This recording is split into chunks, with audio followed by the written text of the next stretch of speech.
हिमालय के घर पुत्री बनकर के पैदा हुई। कौन? बोलो। सती।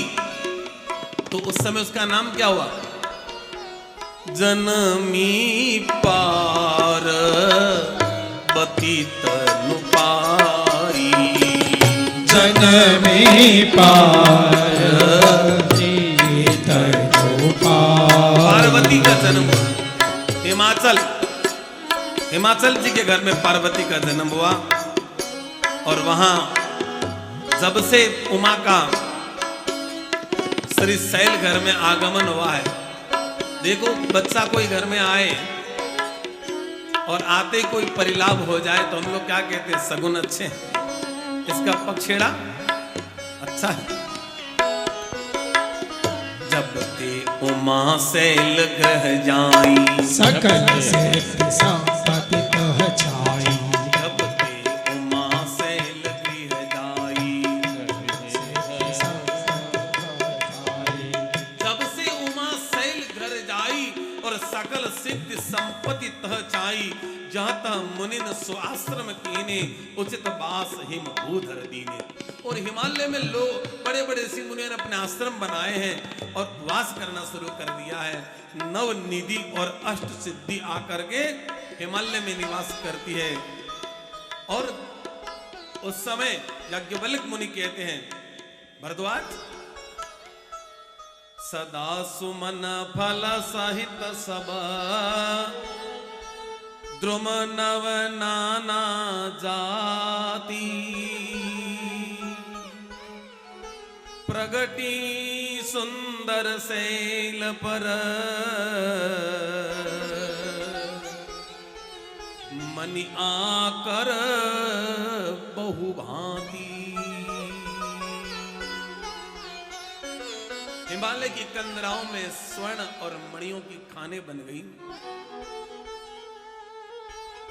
सरिताओं का जल सरोवर हो गया है। सरिता सब पुनीत जलु बहि, खगमृग मधुप सुखी सब। सहज बयरु सब जीवन त्यागा, गिरि पर सकल करही अनुरागा। सारी नदियां पवित्र जल से सरोवर, पशु पक्षी भ्रमर सुखी है। सब जीवों ने अपना स्वाभाविक बैर छोड़ दिया है। पर्वत पर सभी परस्पर प्रेम से रह रहे हैं। ओहो, आज तो क्या बात है। जितने भी दूसरे पर्वत है वो सब पार्वती के आने से शोभायमान हो रहे हैं। ऋषि मुनि संत आशीर्वाद देने को आए। देखो, संतों का आशीर्वाद कभी व्यर्थ नहीं जाता। और एक बात बताएं आपको, संतों की भाषा गूढ़ होती है। संतों की, ब्राह्मणों की भाषा को समझना बहुत गूढ़ है। ब्राह्मण कोई बात कहे ना तो उसका अर्थ निकालना सीखो। ब्राह्मण की भाषा गूढ़ होती है, संतों की भाषा गूढ़ है। एक बार भगवान कृष्ण ने अपने पुत्र प्रद्युम्न जी से कहा, प्रद्युम्न, मैं तुम्हें एक बात सुनाता हूं। एक बार मेरे से कोई गलती हो गई। किसने कहा? श्री कृष्ण ने कहा, प्रद्युम्न, एक बार मुझसे गलती हो गई।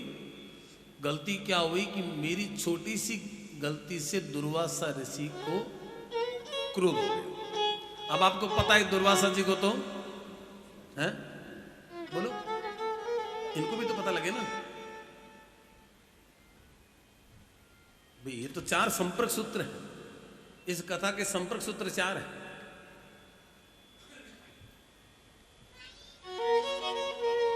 है कि नहीं? जब आप कथा के लिए, इस कथा के लिए किसी को पूछना चाहोगे कि भैया ये बिकमचंद जी, जगदीश जी जो कथा करवा रहे हैं, उसके संपर्क सूत्र कौन है?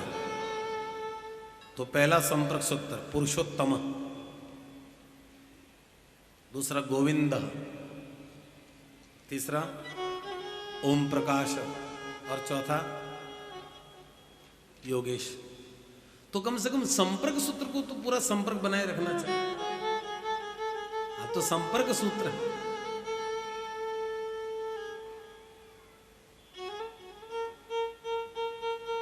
क्या कह रहा था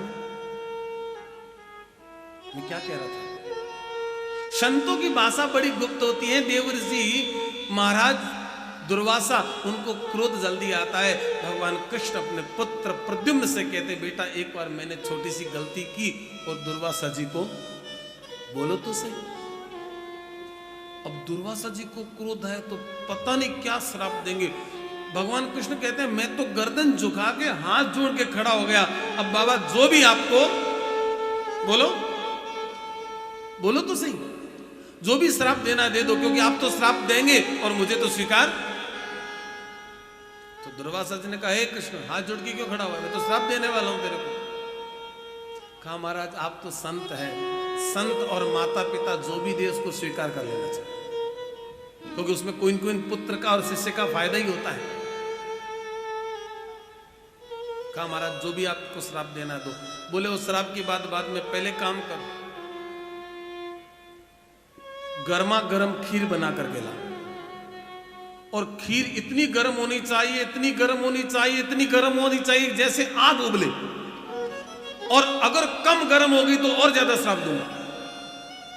लो, भगवान कृष्ण गए, खीर बनाई। पता नहीं खीर का क्या करेंगे, इतनी गरम गरम खीर लेके आए, मान लो खीर में से ही आग निकल गई। कृष्ण भगवान को डर लगा कि भी थोड़ी देर में कह देंगे इसको गरम गरम पी ले, डर लगा। तो कृष्ण भगवान कहा, लो प्रभु लो। अब उबल रही थी अभी भी, वो जो तपेली थी ना, जिस तपेली में लाए थे कृष्ण भगवान, वो उसको चूल्हे से उतार करके लाए, तब तक वो उबल रही हो, इतनी गर्म। कहा, प्रभु ये खीर। दुर्वासा ने देखा खीर बहुत गर्म है। बोले, इस खीर से तुम नहा लो, इस खीर से तुम नहा लो। भगवान ने पहले ही सोचा कुछ न कुछ ये करेंगे, क्या करें, खीर है तो भगवान अब गर्म तो है, भगवान खुद करके लाए, पता है कितनी गर्म है। तो सोचा बाल, शंकर भगवान कृष्ण के बाल थोड़े लंबे हैं, तो सोचा पहले बालों पे डाल देता हूं, फिर इसको धीरे धीरे आगे, तो बाल पे थोड़ी ठंडी हो जाएगी, हवा लग जाएगी।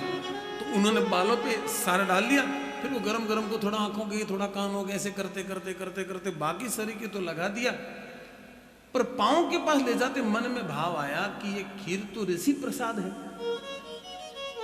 ऋषि प्रसाद शरीर में तो लगा लिया, परंतु पांव की पगथली के कैसे लगाऊं? तो खीर को पगथली पे नहीं लगाया, बाकी सब जगह लगा लिया। दुर्वासा जी के सामने गए, प्रभु लगा लिया, मैंने लगा लिया। वो पांव की पगथली की क्यों नहीं लगाया? बोले, पगथली को मैंने छोड़ दिया। अरे कृष्ण, ये क्या कर दिया तू? बोले, क्यों? मैंने मंत्रों से तुम्हारे शरीर को बांध दिया कि जहां जहां तुम्हारे शरीर में खीर लगी वहां कोई बाण नहीं लग सकता, और तुमने पगथली को छोड़ दिया। अब तुझे अंत में जो बाण लगेगा पांव की पगथली में लगेगा, क्योंकि वहां तुम्हें खीर नहीं लगी। अगर तू वहां खीर लगाता तो वहां भी तुम्हें कोई बाण। कहा, बाबा मैंने सोचा आप क्रोध में है, और आपका प्रसाद अगर पांव पे लगाऊंगा तो आपको और क्रोध आ जाएगा। कहा, क्रोध नहीं था, क्रोध में भी कृपा है। संत महात्मा और मम्मी पापा, मैं बच्चों से कहता हूं, मम्मी कभी डांटे तो ये मत समझना कि मम्मी डांट रही है। मम्मी के डांटने में कृपा है, पापा के डांटने में कृपा है। वो भाग्यशाली बच्चे जिनको मम्मी पापा टोकते हैं, वो बच्चे भाग्यशाली जिन्हें मम्मी पापा टोकते हैं। उन बच्चों की क्या दशा है जिनके मम्मी पापा नहीं है? उनको कौन टोकता है? जिसके जन्मते ही मम्मी मर गई, जिनके जन्मते ही पापा मर गए, उनको कौन मम्मी पापा टोकेंगे? अच्छा, कोई भी मम्मी पापा अपने बच्चों को क्यों टोकते हैं? क्यों टोकते हैं? क्यों डांटते हैं? वो चाहते हैं कि हमारे बच्चों में कोई कमियां हो तो निकल जाएं, और हमारे बच्चे बोलो अच्छे बच्चे बने, फिर उनको कोई दूसरा न टोके, इसलिए टोकते हैं। सास अपनी बहू को क्यों टोकती थी पहले जमाने में? आजकल तो टोकती नहीं है, पहले जमाने की बात कहता हूं। आजकल तो कोई सास टोकती नहीं है। आजकल तो जितनी भी सासु है सब कौशल्या माता है, राखो पलक नयन की नाही। आज की सासु है तो सब कौशल्या माता है। चला रही कहते बिंदनी बेटा तब हैगा ना उठिया करो पर कोई कौम तो है को नहीं, खाली नींद खराब करो 2 घड़ी पीछे तुर जाया करो नीचे। चला रही कहते बिन ध्यान है बैगी कही तो ही मोड़ी उठसी तो हमारी सीधी मोड़ी ज कह दू। आजकल सासू बहुत समझदार, कभी कभी कहा नहीं कि बीनी बेगी उठिया करो, बीनी बेटा तब बेगा उठे क्यों पर कौन क्या है, थोड़ा आराम से थोड़े शरीर तो सोरो देवे कम से। और बहु भी आजकल तैयार हो पछी मम्मी ने कहा मम्मी मुझे जाना है तो पहला पूछ तो ले तैयार हो रही, मना करे तो पहला तैयार हो रुआरी नीचे उतरे। पहला बहु सासू ने पूछ र जाऊंती अब केर जावे, फर्क है। पहला पूछ र जाऊंती जाना है कि नहीं जाना है, अब पूछना नहीं है तो कह करके जाना है। इंफॉर्मेशन, परमिशन नहीं, इंफॉर्मेशन, सूचना है मैं जा रही हूं। और जे बहू आई और सासू भूल में घड़ी देख ली तो सियावर रामचंद्र नीचे है। हूं तो कदी निकलूंगा नहीं, कदी निकलू तो घड़ी देखनी सूझ जाए, यूं थोने दिखे ही को नहीं, यूं थोने घड़ी सूझ जाए। पर आजकल सासू तो सब कौशल्या माता है, बहु ने कहीं केवी को, कहीं पैरो, कहीं उठो, कहीं खाओ, कहीं बनाओ, कहीं पीवो। कणी कणी तो रसोई बने, कणी कणी तो जोमेटो सु और स्विगी सु आई जाए, आज जाए तो आज हाँ बिन ने बढ़िया करियो, बढ़िया करी चल बिन जो ने कौन केवी है ना।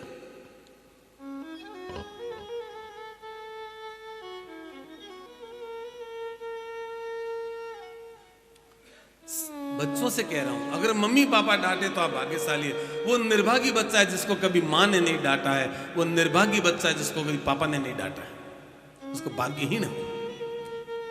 और बहू कौन सी भाग्यशाली है, जिसको सासू टोकती है। सासू क्यों टोकती है बहुओं को बताओ? कितने बजे विश्राम करने का था? हाँ? पहले बता दो कितने बजे विश्राम करना, उस हिसाब से चले। सदपूर्णिमा 12 बजे तक का रखो प्रोग्राम, ठीक रहेगा।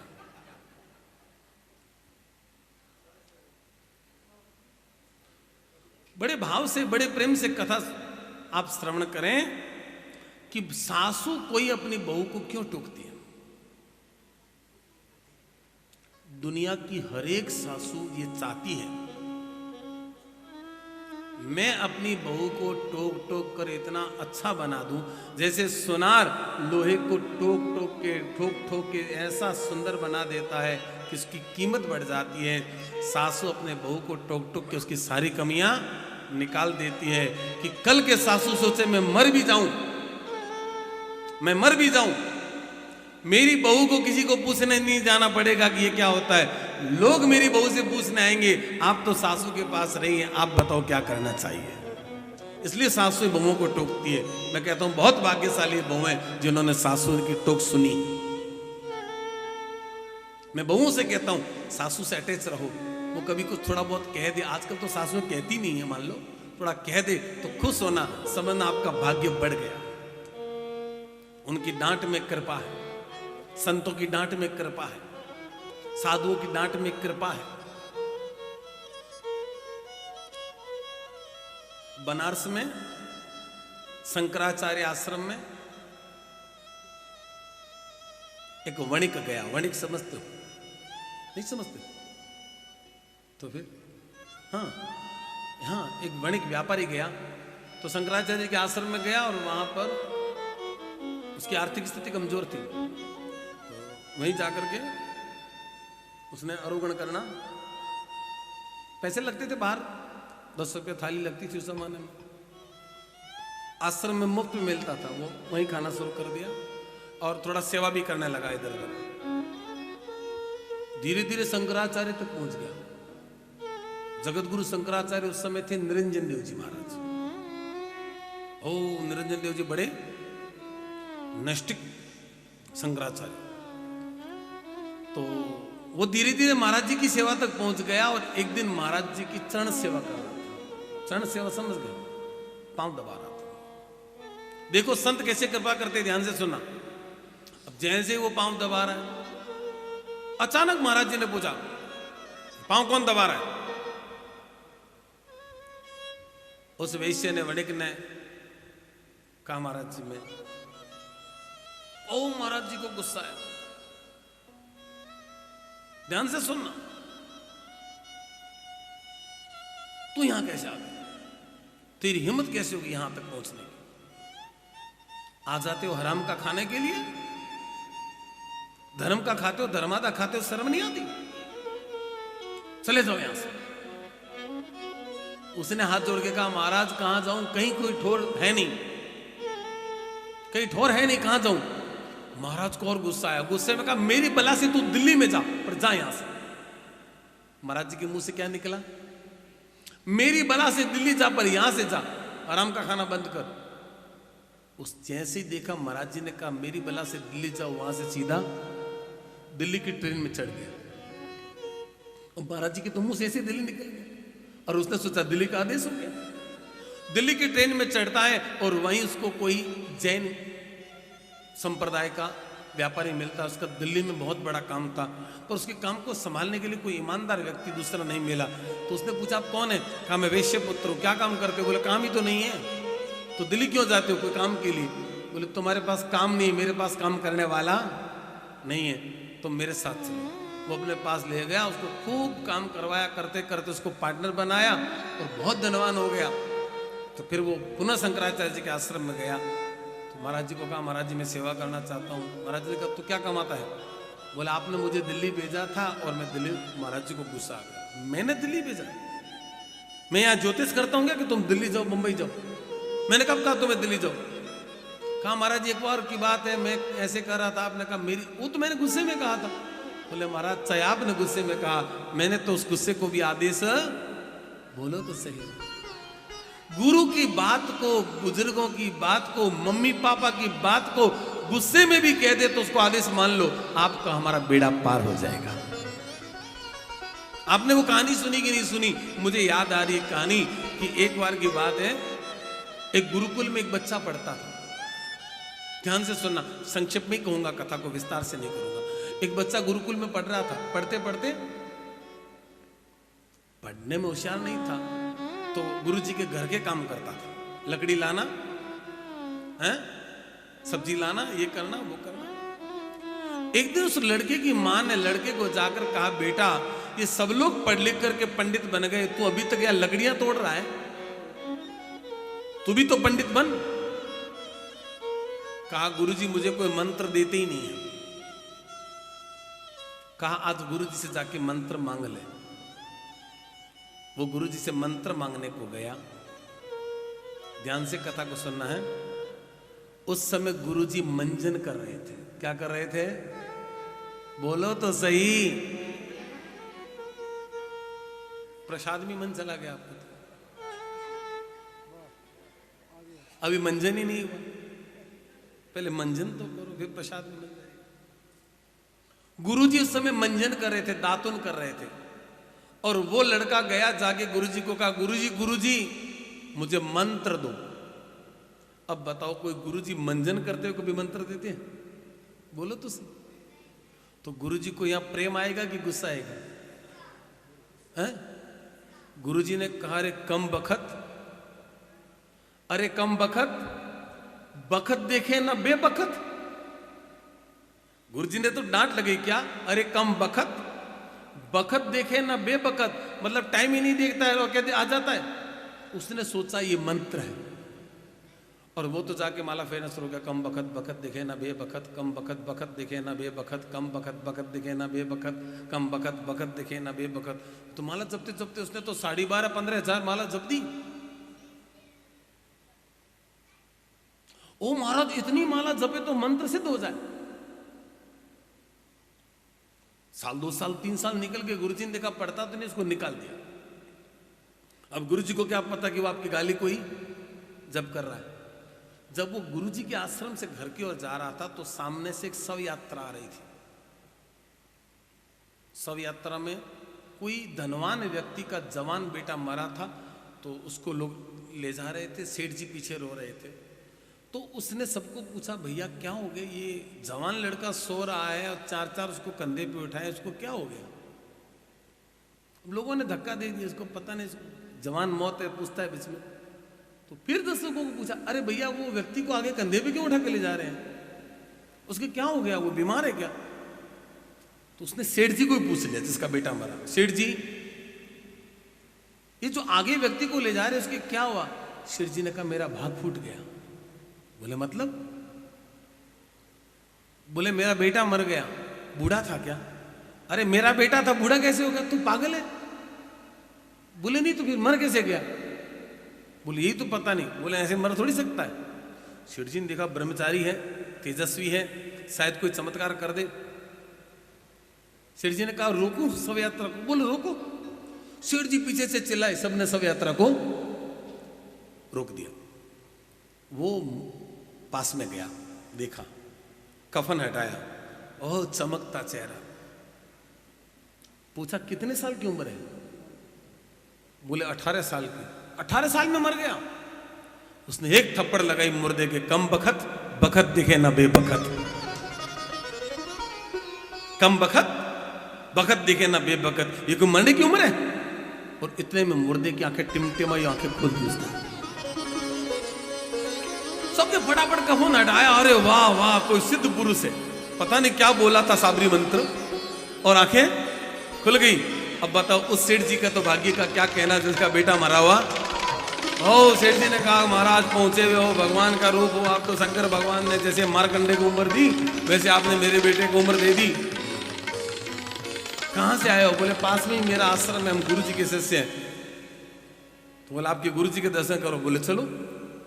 सेठ जी ने कहा ऐसे नहीं, शहर से गाजे बाजे मंगवाओ, हाथी का हौदा मंगवाओ। अब शहर से गाजे बाजे हाथी के हौदे पर उस मूर्ख को बिठा दिया। और सारी जुलूस जा रही है गुरुजी के घर की तरफ, बैंड बाजे बज रहे हैं। गुरुजी ने पूछा बैंड बाजे हमारे आश्रम की तरफ कैसे बज रहे हैं? शिष्यों को कहा देख के आओ क्या बात है। शिष्य दौड़े दौड़े देखे, वापिस आए। गुरुजी गुरुजी वो भी गया था ना मूर्ख। बोला उसको हाथी के हौदे पे चढ़ा के ला रहे हैं। गुरुजी को टेंशन होगी, मूर्ख क्या करके आए हैं, उसको हाथी के हौदे पर क्यों चढ़ाया सबने? देखते ही देखते सब लोग गुरुजी के पास आए। ओ महाराज जिन सेठ जी का बेटा जिंदा हुआ वो तो गुरुजी के पांव में पड़ के रोने लगा। गुरुजी आप धन्य है जो आपने इतने विद्वान शिष्य तैयार किए, आप धन्य है जो आपने इतने विद्वान शिष्य तैयार किए। गुरुजी ने सोचा मैंने इसको एक ही मंत्र दिया नहीं और ये कहते विद्वान शिष्य तैयार किए, इसने किया क्या है? कहा गुरुजी धरती पे आप भगवान हो, ये हो। अब सब गुरुजी को भेंट करे तो रुपयों से गुरुजी का तो पूरा शरीर ढक गया। गुरुजी ने कहा ये नामाकुल करके क्या आया है? धीरे से गुरुजी ने बुला के सबको कहा थोड़ा दूर हटिए। गुरुजी ने गुस्से में दांत पीसते हुए कहा मूर्ख तू करके क्या आया है? सब जय जयकार तेरी मेरी करते, तू क्या करके आया है? बोले गुरुजी ये सेठ का बेटा 18 साल का ही मर गया। तो क्या हो गया? तो मैंने आप वाला मंत्र जपा और एक थप्पड़ लगाई, वो जी गया। मेरे वाला मंत्र तो गुरुजी ने एक थप्पड़ और लगाई, मैंने कौन सा मंत्र दिया? मैंने आज तक तुम्हें कोई मंत्र नहीं दिया और तू कहता है आप वाला मंत्र, मैंने कौन सा मंत्र दिया? कहा गुरुजी भूल गए, आपने मुझे मंत्र दिया था ना। मैंने कब दिया? वो याद करो एक दिन आप मंजन कर रहे थे और मैंने आपसे मंत्र मांगा तब आपने दिया। गुरुजी ने दूसरी थप्पड़ लगाई। मैं कभी मंजन करते हुए मंत्र देता हूं? हाँ गुरुजी आपने मुझे दिया था। अच्छा क्या मंत्र दिया था मैंने? आप बोले थे कम बखत बखत दिखे ना बेबखत। अरे वो मैंने गाली निकाली थी, मुझे क्या पता, मैंने देखा ये मंत्र होगा और मैंने 12,500 उसका माला जप कर दिया। गुरुजी ने कहा 12,500? बोले हाँ। अगर गुरु के मुंह से निकली हुई गाली भी कोई मंत्र समझे तो सिद्ध हो जाए, तो माँ बाप का आशीर्वाद क्यों नहीं सिद्ध हो सकता? गुरु का आशीर्वाद क्यों नहीं सिद्ध हो सकता? क्यों नहीं सिद्ध हो सकता? और आज तो महाराज धन्य भाग हुए महाराज शैलराज का। शैलराज बड़ आदर कीना, पद पखार बर आसन दीना। यहाँ सब देवी देवता आए हैं, बड़े बड़े संत वृंद आए और जैसे ही सब आए सबको खूब भाव और प्रेम से आशीर्वाद दिया और आशीर्वाद दे करके इतने में आ गए देवर्षि नारद। नारद जी जैसे आए, आते ही नारद जी का खूब सम्मान हुआ, ऊंचे आसन पर बिठाया पांव धोए, चरण पखार करके ऊंचे आसन पर बिठाया। हिमराज ने, पर्वतराज ने बड़ा आदर किया, चरण धोए, उत्तम आसन दिया है और फिर स्त्रियों सहित उनका खूब विधि पूर्वक पूजन किया। ब्राह्मण घर आए तो ब्राह्मण के पांव जरूर धोने चाहिए। अच्छा एक बात बताओ, ब्राह्मण के पांव धोने चाहिए तो पोंछने चाहिए कि नहीं पोंछने चाहिए?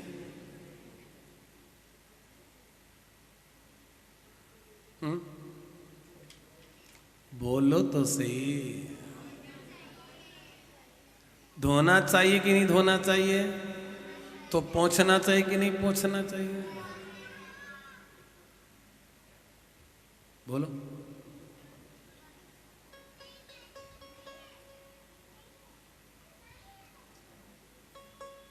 पांव को पोंछना चाहिए कि नहीं पोंछना चाहिए?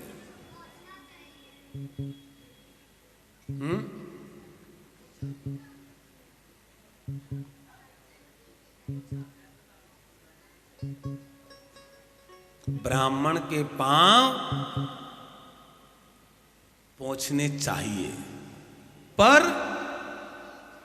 केवल ऊपर ऊपर से, नीचे से नहीं पोंछना चाहिए। अगर नीचे से पोंछोगे तो उनके चरण चिन्ह आपके घर में कैसे बनेंगे? हम लोग संतों से, ब्राह्मण से क्या कहते हैं? महाराज मारे गरीब पगलिया करो। तो पांव गीले होंगे तब पगलिया बनेंगे कि सूखे पांव में बनेंगे? बोलो।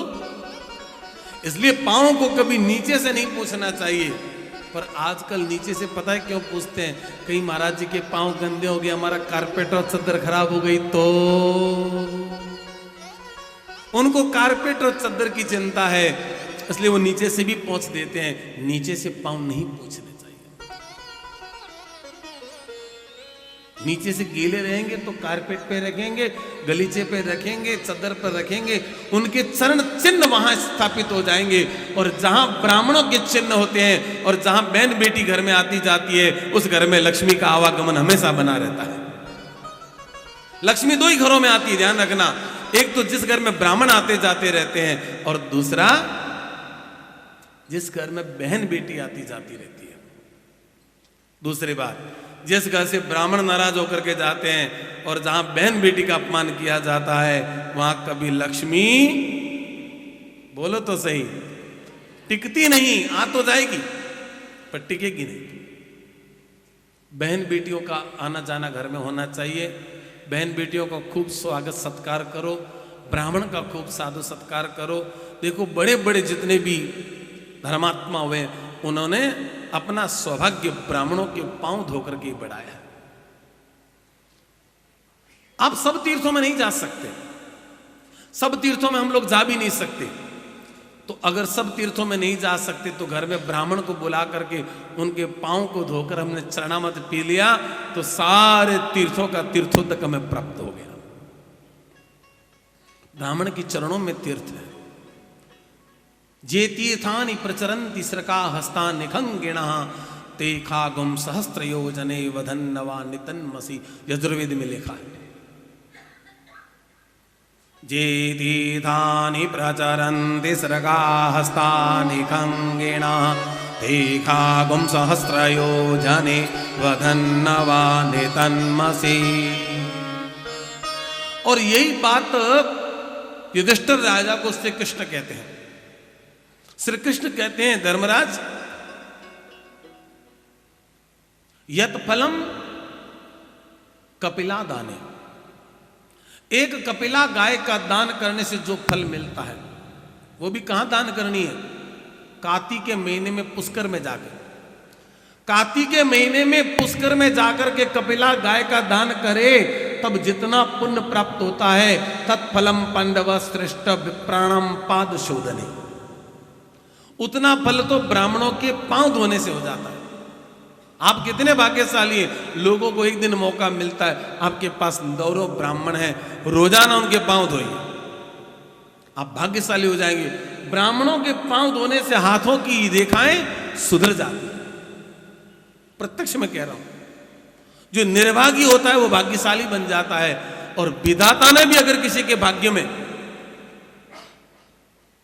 मैं आपका अटेंशन चाहूंगा, विधाता ने भी अगर किसी के भाग्य में दुर्भाग्य लिखा है और उसने अपने हाथों से ब्राह्मण के पांव धोए हैं, ब्राह्मण की जूठी पतलें उठाई हैं, तो निश्चित समझिए कि विधाता की बनाई हुई रेखाएं भी बदल सकती है ब्राह्मणों के आशीर्वाद के द्वारा। ब्रह्म वाक्यम जनार्दनात्, ब्राह्मण के वाक्य भगवान के वाक्य है, और ब्राह्मण ने अगर किसी को आशीर्वाद दे दिया तो परमात्मा भी उस आशीर्वाद को बदल, पर शर्त है ब्राह्मण लोभ में आकर के आशीर्वाद न देवे, ब्राह्मण प्रेम से आशीर्वाद देवे, सेवा का आशीर्वाद देवे। ब्राह्मण का आशीर्वाद सदा फलदायी है। जो महान व्यक्ति बने उन्होंने ब्राह्मणों की सेवा की है। परंतु आजकल आपको पता होना चाहिए, जो ईसाई मशीनरी वाले, मिशनरी वाले लोग हैं, उन लोगों ने एक तरीका निकाला है कि हिंदुस्तान में अगर हिंदुओं का धर्म समाप्त करना है तो सबसे पहले ब्राह्मणों को समाप्त कर दो, क्योंकि अगर ब्राह्मण रहेंगे तो ये धर्म बार बार जिंदा हो जाएगा। तो ब्राह्मणों के प्रति नफरत पैदा करो। ईसाई लोगों ने ऐसा एक माहौल बनाया देश में, ब्राह्मणों के प्रति नफरत की भावनाएं फैलाई। उनको पता है ब्राह्मण नष्ट होगा तो धर्म नष्ट हो जाएगा। पर हम कहते हैं ब्राह्मण धरती के प्रत्यक्ष देवता है। और जैसे ही देवर्षि नारद पहुंचे, ऊंचे आसन पर बिठाया, प्रणाम किया माताओं ने। घर में मानो आज चारों तरफ मंगलाचार हो रहा है, आज पूरा घर स्वर्ग की तरह सुशोभित हो रहा है। जैसे जैसे अब गिरजा जी बड़ी हुई, देवर्षि नारद जी के पास में लाए और उनको धोख करवाई। हमारे यहाँ पहले ऐसी पद्धति थी, घर में कोई पंडित जी आते थे, गुरु जी आते थे, तो हम बच्चों को उनके, बोलो तो सही, लगवाते कि नहीं लगवाते थे? बेटे ये गुरु जी इनको धोख लगाओ, ये पंडित जी उनको धोख लगाओ, तो बच्चे उन गुरु जी को, पंडित जी को धोख लगाते हैं। पर पंडितों से भी कहता हूं, अगर लोग आपको धोख लगाते तो आपको भी चरित्रवान बनना चाहिए। तकलीफ ये है कि आजकल ब्राह्मण जर्दा गुटखा बहुत खाते हैं। ये जर्दा और गुटखा ब्राह्मणों को शोभायमान नहीं है। अच्छा लगता है जब हम अपने बच्चे को कहें ये गुरु जी है, देखो ये कितने अच्छे हैं, और थोड़ी देर बाद बच्चे को पता लगे तो जर्दा भी खाते हैं, तो अच्छा नहीं लगता। पंडितों को हमेशा आहार का ध्यान रखना चाहिए, पंडितों को अपने कैरेक्टर का ध्यान रखना चाहिए, चरित्रवान होना चाहिए। पंडित धनवान बने या न बने इसकी परवाह नहीं। और एक बात मैं कहता हूं, पंडित कभी गरीब होता भी नहीं। स्वभाव से गरीब हो सकता है, अभाव से नहीं होता। पंडित कोई भी स्वभाव से गरीब होता है, अभाव से नहीं। जो दूसरों को धनवान बनाए, जो दूसरों को लक्ष्मी के मंत्र दे, वो खुद गरीब कैसे हो सकता है? पर महाराज जिन्होंने अपना चरित्र खो दिया, जिन्होंने अपना नित्यकर्म खो दिया, जिन्होंने अपना दैनिक जीवन ही बदल दिया, वो धनवान कैसे बनेंगे? लक्ष्मी तो नारायण के साथ रहती है। विष्णु सहस्त्र नाम का पाठ बंद हो गया, गोपाल सहस्त्र नाम का पाठ बंद हो गया, पुरुषोत्तम सहस्त्र नाम का पाठ बंद हो गया घरों में, और हम चाहते हैं हम लक्ष्मीवान बने। मेरे ख्याल से संभव नहीं है। अगर घर में स्थिर लक्ष्मी चाहिए, मैं आप लोगों से भी कहना चाहता हूं, तो 5-4 बातें जो आज कहकर कथा को विराम कर रहा हूं उसको ध्यान से सुनना। घर में अगर स्थिर लक्ष्मी चाहिए, स्थिर लक्ष्मी के लिए आपको घर में क्या करना पड़ेगा? एक तो कोई न कोई सहस्त्र नाम का पाठ करना पड़ेगा। चाहे विष्णु सहस्त्र नाम करो, और चाहे गोपाल सहस्त्र नाम करो, चाहे पुरुषोत्तम सहस्त्र नाम करो, चाहे कोई भी सहस्त्र नाम करो।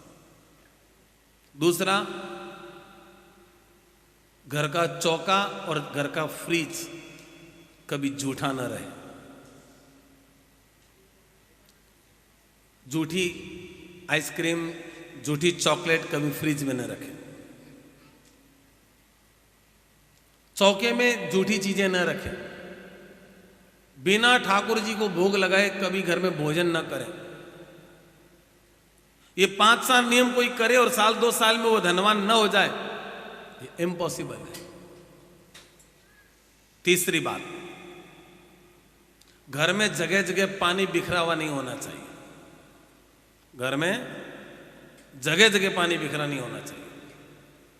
बहुत से लोगों का बाथरूम हमेशा गीला ही रहता है, कोई न कोई नल घर में हमेशा टपकता ही रहता है।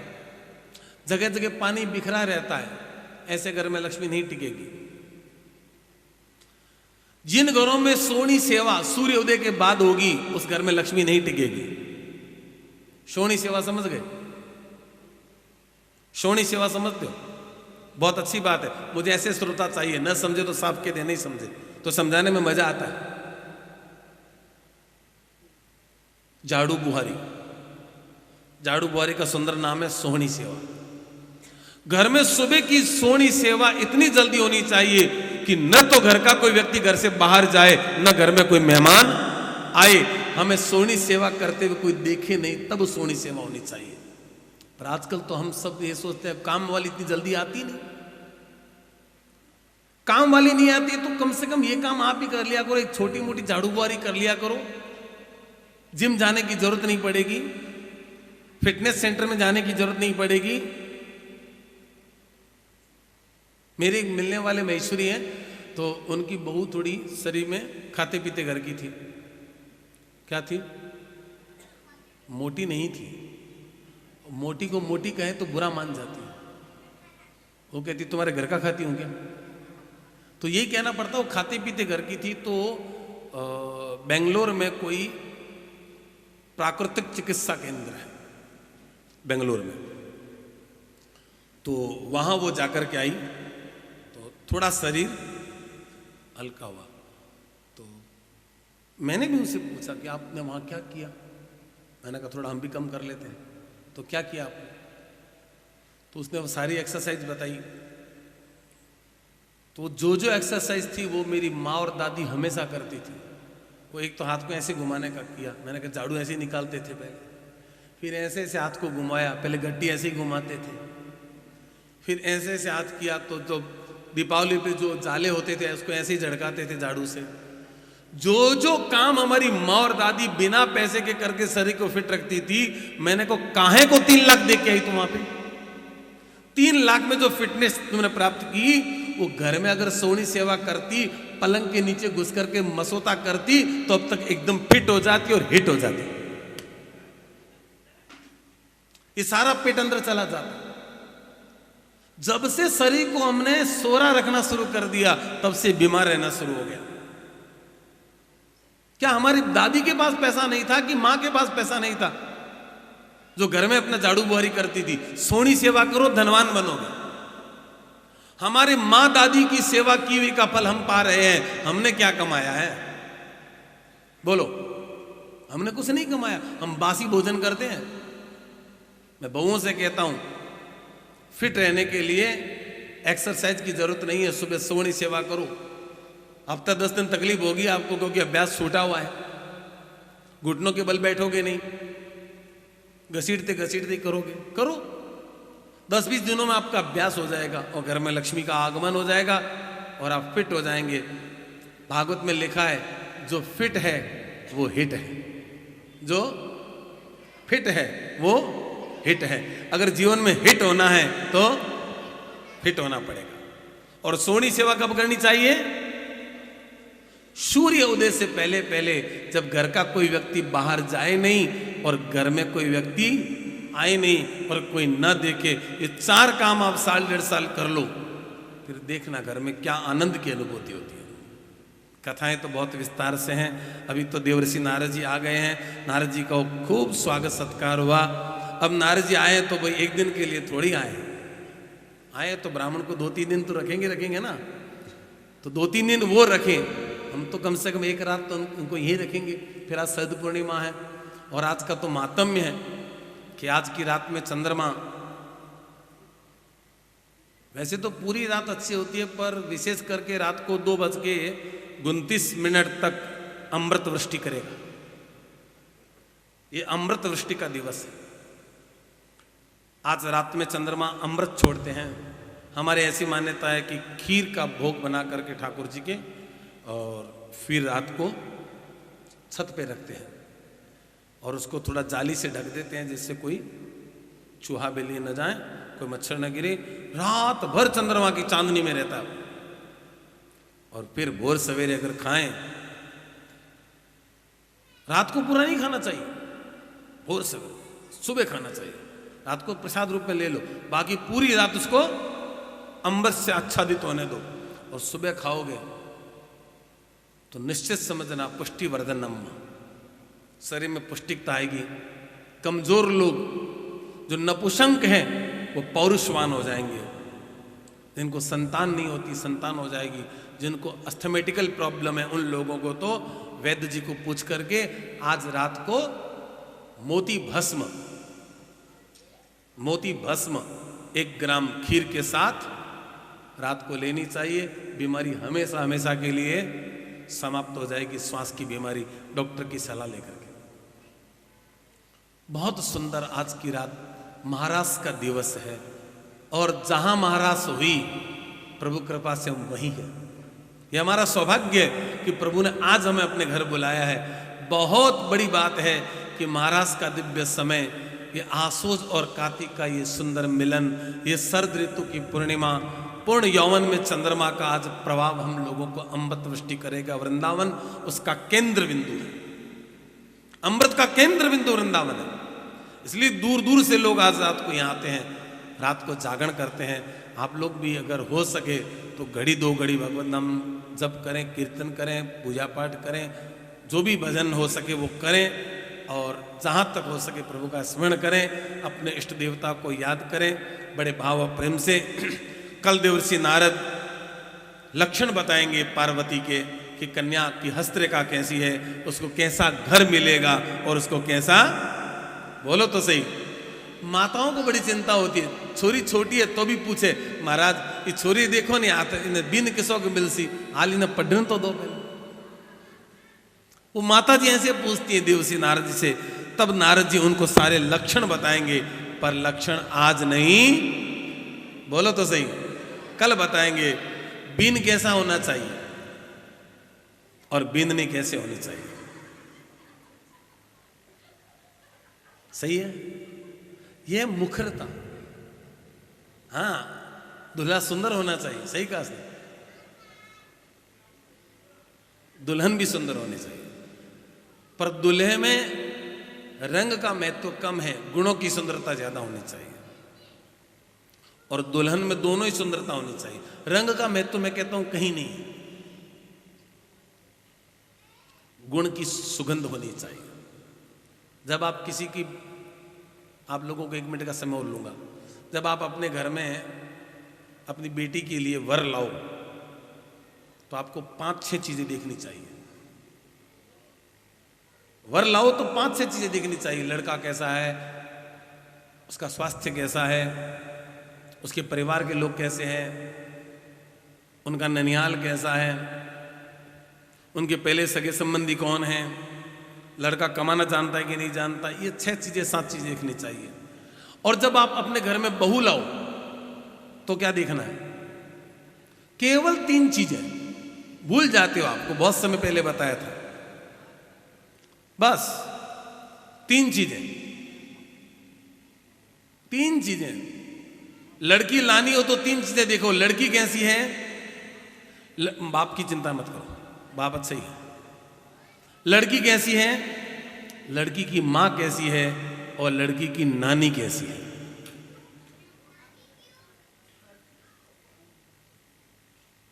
फिर क्यू करोगे, फिर आर करोगे, फिर एस करो, फिर टी, फिर यू, फिर वी, फिर डब्ल्यू, फिर एक्स, वाई और जेड। मंगलम भगवान विष्णु मंगलम गरुड़ध्वज मंगलम पुंडरीकाक्ष मंगलायस्तनो हरे। जय जय राम कथा, जय श्री राम कथा, जय जय राम कथा, जय श्री राम कथा, जय राम कथा, जय श्री राम कथा, जय जय राम कथा, जय श्री राम कथा। इसे श्रवण कर मिट जाती है, इसे श्रवण कर मिट जाती है, इसे श्रवण कर मिट जाती है, इसे श्रवण कर मिट जाती है। जन्म जन्म की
कृपा चरण धुलाए बट पे कीनी कृपा चरण धुलाए के बट पे कीनी कृपा